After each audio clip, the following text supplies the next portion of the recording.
Olá, pessoal. Como eu havia prometido para vocês, na nossa aula de respiração, tinha ficado faltando falar sobre os transportes de gases, né? Principalmente relacionado ao oxigênio e ao gás carbônico. Então, eu vou gravar para vocês essa explicação, tá? Espero que vocês gostem, que vocês entendam, tá? Porque é um assunto muito importante. Então, vamos lá. Transporte de gases, oxigênio e gás carbônico. A gente vai iniciar aqui falando primeiramente sobre o transporte global do oxigênio. O oxigênio, né, como a gente viu, ele se difunde, né? Então a gente tem a difusão do oxigênio dos alvéolos para o sangue pulmonar. Depois ocorre o transporte do sangue pelas artérias até os capilares, e lá nos capilares ocorre o processo de filtração, ocorre o processo de trocas gasosas, onde esse oxigênio ele vai se difundir dos capilares para as células teciduais. Isso a gente pode observar nessa imagem. Então, olha só, o oxigênio sendo transportado, o oxigênio se difundindo do alvéolo para o, para a corrente sanguínea, ocorrendo ocorrendo o transporte desse oxigênio, e agora esse oxigênio ocorrendo, esse oxigênio indo para as células do tecido. No entanto, como que esse oxigênio ele faz esse processo? Aqui a gente tem uma imagem mostrando a hematose pulmonar e a hematose celular. A difusão do gás oxigênio só ocorre porque existe uma diferença na pressão parcial desses gases, tanto presente no alvéolo pulmonar quanto presente no capilar. Então vamos olhar aqui a hematose pulmonar. Olha só, o sangue que chega nos pulmões, ele chega com uma pressão parcial de oxigênio no valor de 40 milímetros de mercúrio.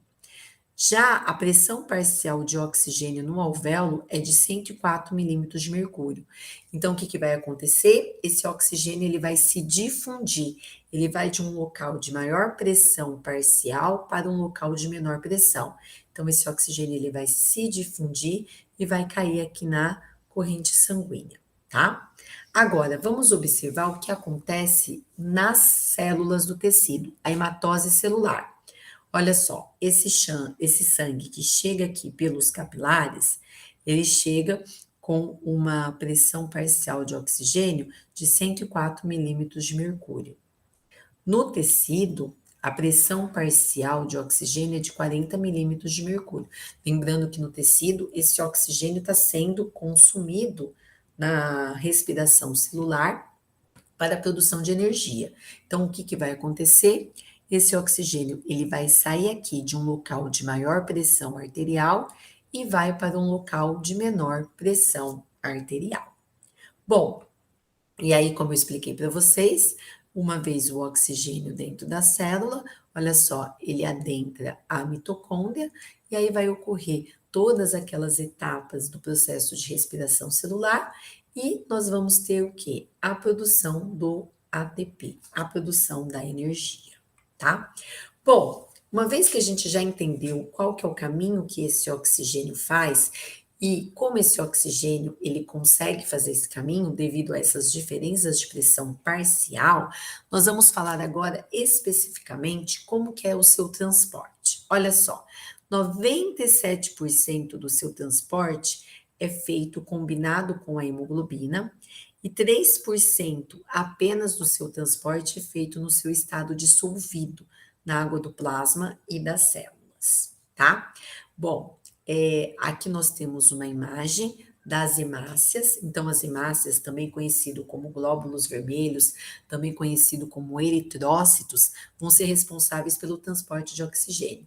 Dentro dessas hemácias, nós temos a hemoglobina. As hemácias, são células anucleadas que têm esse formato de disco bicôncavo, né? E aí, dentro das hemácias, nós temos a presença da hemoglobina.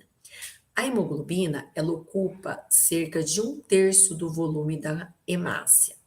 Ela é uma proteína formada por 4 cadeias polipeptídicas de globina, duas cadeias alfa e duas cadeias beta. E elas apresentam um grupamento M ligado a cada uma dessas 4 cadeias. Cada grupamento M é constituído por um íon ferro. Então, a gente tem aqui a imagem, tá? Da hemoglobina. Então, olha só, as duas cadeias betas, as duas cadeias alfas, e aqui, olha só, o grupamento M que nós encontramos em cada uma dessas cadeias. E no grupamento M nós temos a porção do ferro, tá?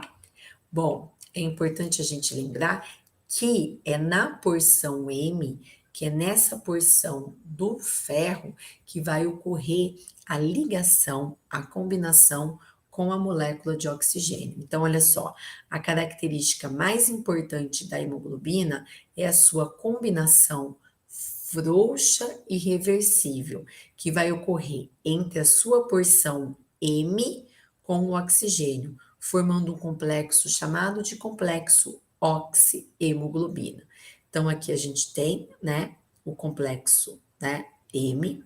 Aqui nós temos, né, aqui a molécula de carbono, complexo M, e aqui a molécula de ferro, né? E aqui mostrando essa ligação frouxa e reversível, onde o oxigênio se liga a esse complexo M, formando a oxihemoglobina, tá?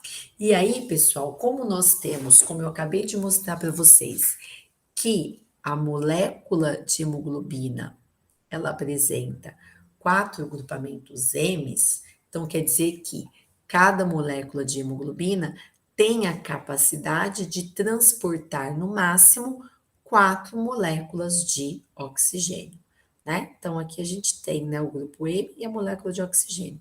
Então, 4 moléculas de oxigênio para cada molécula de hemoglobina. Então, em síntese, nós podemos concluir que a hemoglobina, ela atua como um carreador de oxigênio.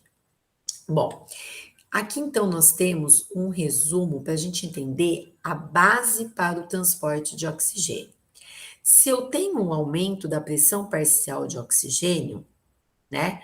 Aumento da pressão parcial de O2, a hemoglobina liga-se ao oxigênio. Então, é o que acontece nos capilares pulmonares. Então, eu tenho o aumento da pressão parcial de oxigênio. Já quando eu tenho uma diminuição da pressão parcial de oxigênio, essa hemoglobina, ela dissocia-se do oxigênio, que é o que nós observamos nos capilares dos tecidos. Então, nos capilares pulmonares, eu tenho uma maior pressão parcial, para que a hemoglobina se ligue ao oxigênio. Já nos capilares dos tecidos, eu tenho uma menor pressão parcial de oxigênio, para que a hemoglobina se dissocie do oxigênio. Essa base vai ser muito importante para a gente entender a porcentagem de saturação da hemoglobina e para a gente entender a curva, tá? Para a gente poder entender a curva de dissociação do oxigênio e hemoglobina. Então, eu vou definir aqui como sendo porcentagem de saturação da hemoglobina a quantidade de oxigênio dividida pela quantidade máxima que poderia estar ligada vezes 100. Então, isso vai me dar a porcentagem de saturação da hemoglobina. E aí nós temos uma curva, que é a curva de dissociação do oxigênio e hemoglobina. Essa curva, ela é estabelecida a partir da porcentagem de hemoglobina que está combinando com o oxigênio para determinada PO. Então, para cada determinada PO, a gente consegue saber qual é a porcentagem de hemoglobina que está combinada com o oxigênio. E aí, nós temos a chamada saturação percentual da hemoglobina, que é o que a gente já viu. Conforme a pressão parcial de oxigênio se eleva, vai ocorrendo um aumento progressivo da ligação do oxigênio com a hemoglobina. Então, nessa imagem aqui, nós temos a figura que mostra a curva de dissociação do oxigênio com a hemoglobina.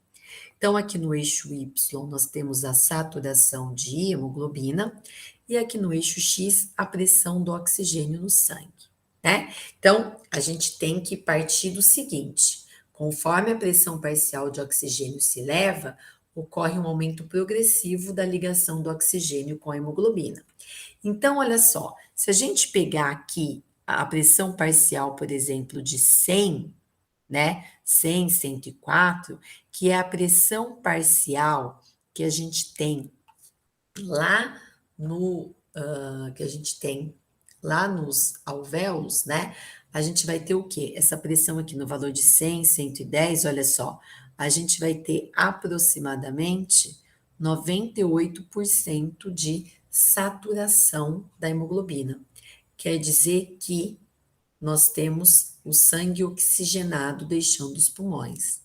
Agora, conforme a gente tem uma diminuição da pressão de oxigênio, olha só, se essa pressão de oxigênio ela chega, por exemplo, por volta aqui de 40, mais ou menos, ó, por volta aqui de 40, nós vamos ter o quê? 70% da curva de dissociação, né? Então, isso vai estar refletindo na dissociação do oxigênio da hemoglobina, no sangue reduzido, retornando dos tecidos, certo? Então, quanto maior a pressão parcial, maior é a saturação, que identifica o oxigênio deixando os pulmões.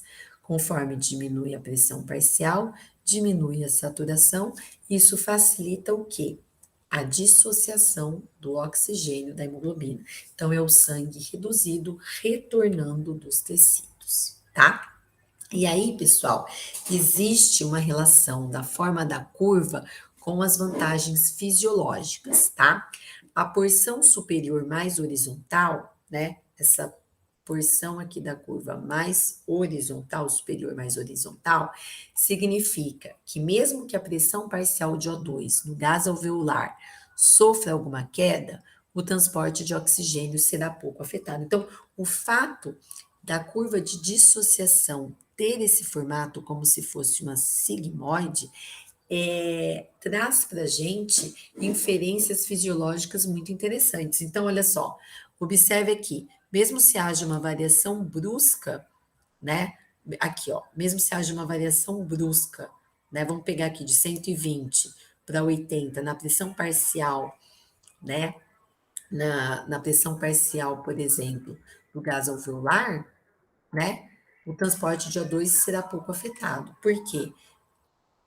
O fato da curva ter esse formato, eu vou alterar pouco na minha saturação da hemoglobina. E a parte inferior, e o fato da parte inferior ser mais vertical da curva, significa que os tecidos periféricos, eles podem retirar grandes quantidades de oxigênio com apenas pequena queda da pressão do oxigênio capilar. Essa manutenção da pressão de oxigênio do sangue auxilia a difusão de oxigênio para as células teciduais. Então, aqui é o inverso, né? Aqui a gente tem o seguinte: se eu tenho aqui, né, 40 e eu tenho uma queda brusca, né? O que que vai acontecer? A saturação ela vai cair bastante, facilitando a dissociação desse oxigênio para as células do tecido. Bom, então, percebam essa relação do formato da curva com essas vantagens fisiológicas. E aí, pessoal, existem alguns fatores físicos que alteram a afinidade do oxigênio com a hemoglobina, como, por exemplo, o pH, a própria pressão parcial de gás carbônico, a temperatura e o composto metabólico chamado de 2,3-DPG, tá?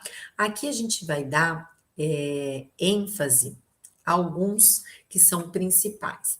E aí eu quero que vocês fiquem atentos para o seguinte: a curva deslocada para a direita diminui a quantidade de oxigênio que se liga à hemoglobina, diminui a afinidade. A curva deslocada para a esquerda aumenta a quantidade de oxigênio que se liga à hemoglobina, aumenta a afinidade. Então, vamos olhar aqui, ó. Então, eu vou chamar de. Então, aqui eu tenho a saturação da hemoglobina com o oxigênio. Aqui é o desvio para a esquerda e aqui é o desvio para a direita, tá? Então, desviou para a direita, o que que acontece? Diminui a quantidade de oxigênio que se liga à hemoglobina. deslocou para a esquerda, aumenta a quantidade de oxigênio que se liga à hemoglobina, aumenta a afinidade, tudo bem? Então, a gente vai ver aqui alguns desses fatores. Então, o efeito do pH na curva de dissociação do oxigênio e hemoglobina. Então, percebam que aqui a gente tem a nossa curva, a porcentagem de saturação, e aqui o efeito do pH. Então, ó, 7,2, 7,4, 7,6. Então, conforme eu aumento o pH, a minha curva de dissociação desloca para a esquerda. Tá vendo? O aumento do pH, a curva se desloca para a esquerda. Então, eu tenho aumento da afinidade. Se eu diminuo o pH, eu tenho uma diminuição da afinidade. Agora aqui, em relação à pressão parcial de gás carbônico, tá? Então, eu tenho aqui a curva de dissociação e aqui o efeito de CO2. Então, o que que acontece? Conforme eu aumento a concentração de CO2, a minha curva é deslocada para a direita. Eu diminuo a afinidade com a hemoglobina. Conforme eu diminuo a minha concentração de CO2, eu desvio a curva para a esquerda e eu aumento essa afinidade. E essa relação entre pH e essa relação entre pressão parcial de gás carbônico, nós damos o nome de efeito Bohr. Então, olha só, à medida que o sangue passa pelos pulmões, o CO2 difunde-se do sangue para os alvéolos pulmonares, tudo bem? Essa difusão reduz a PCO2 e diminui a concentração de íons H+, devido à consequente diminuição do ácido carbônico, certo? A diminuição do CO2 desloca a curva para a esquerda. Então, diminui o CO2, ó, desloca a curva para a esquerda, aumentando consideravelmente a quantidade de oxigênio que se liga à hemoglobina e, consequentemente, o maior transporte de oxigênio para os tecidos. Então, o que que acontece? A gente sabe que o CO2, aqui a gente tem a reação ácida do gás carbônico com a água. A gente sabe que o CO2 reage com a água na produção, na presença da enzima anidase carbônica, tem a formação aqui do ácido carbônico, que por sua vez se dissocia íons bicarbonato e íons hidrogênio. É importante a gente ressaltar o seguinte, que o CO2, eu acho que eu tenho até, deixa eu só ver, não, eu não coloquei aqui, mas é só importante destacar o seguinte, em relação ao transporte de CO2. O CO2, ele pode ser transportado de três formas, tá? O CO2, ele pode ser transformado, cerca de aproximadamente 3%, vou aproximar aqui para 5%, cerca de 5% desse CO2 é transportado, dissolvido no plasma. A gente tem por volta de 25% desse CO2 transportado ligado à hemoglobina, formando um complexo chamado de carbohemoglobina, e 70% desse CO2, pessoal, é transportado na forma de bicarbonato, né? Então, o CO2, né, no sangue vai reagir com a água, formando ácido carbônico, produzindo HCO3 e H+. Então, por isso que esse efeito Bohr, né, ele é tão importante, tá? E aí, o que a gente tem? Quando o sangue alcança os capilares, a gente tem um efeito oposto. O CO2 penetra nos tecidos e desvia a curva para a direita, o que dissocia o O2 da hemoglobina, fazendo com que ocorra uma liberação grande da quantidade desse gás para os tecidos. Então, isso é o que a gente chama de efeito Bohr. Bom, e um terceiro importante fator que também interfere na curva de dissociação do oxigênio da hemoglobina é a temperatura, tá? Então, aqui a gente tem o efeito da temperatura. Então, se eu aumento a temperatura, a minha curva desvia para a direita, né? Diminui a afinidade do oxigênio. Dá para perceber, ó, a 60, numa pressão parcial de 60, ó, eu tenho aqui, ó, de saturação. Se a curva está deslocada para cá, olha só, numa temperatura de 20, uma pressão parcial de 30, eu vou ter quase 80% de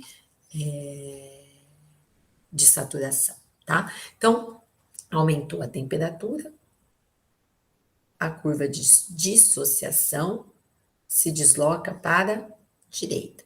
Diminuiu a temperatura, a curva de dissociação se desloca para a esquerda. Bom, pessoal, era isso que havia faltado, né, que eu precisava falar para vocês, né, que é muito importante vocês entenderem, né? Espero que vocês tenham entendido. Muito obrigada pela presença, muito obrigada, por vocês terem assistido esse vídeo e qualquer dúvida estou à disposição, tá bom? E aí, então, o exercício de toda essa parte envolvendo o sistema respiratório, envolvendo o sistema cardiovascular, eu vou estar postando para vocês, tá? Que é referente a essa curva de dissociação do oxigênio e da hemoglobina. Novamente, foi um prazer dar aula para vocês e a gente se encontra por aí. Até mais!